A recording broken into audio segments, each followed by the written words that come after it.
Winner செய்தி நமக்கு அதிகாரம் தருகின்ற இயேசு கிறிஸ்து. மத்திய சுவிசேஷம் 16 அதிகாரம் 18 19.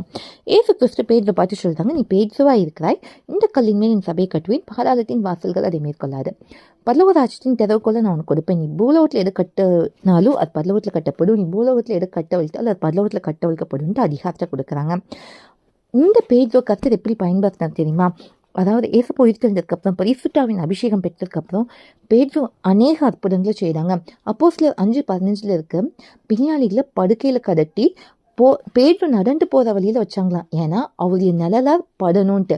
ஏன்னா அநேக சுஸ்தமாகறாங்களா. எவ்வளோ பெரிய அதிகாரத்தை இயேசப்பா கொடுத்தாங்க பார்த்தீங்களா? இன்னைக்கு கருத்து நமக்கு சொல்லப்படுறதுனாச்சு ஏன்னா, இன்னைக்கு நீங்கள் இயேசு கிறிஸ்து அறிஞ்சிருக்கீங்களா? இயேசு கிறிஸ்து உங்களை பயன்படுத்த வல்லமையிலவராக இருக்காங்க. நீங்கள் அவரை தொழுது கொள்ளணும், அவரோட இசைந்து இருக்கணும், பரிசுத்த ஆவியின் அபிஷேகத்தை பெறணும். இதை நீங்கள் செஞ்சீங்கன்னா கர்த்தர் உங்களை அதிகமாய் பயன்படுத்துவார். தேவனுக்கு மட்டுமே மகிமை உண்டாகட்டும்.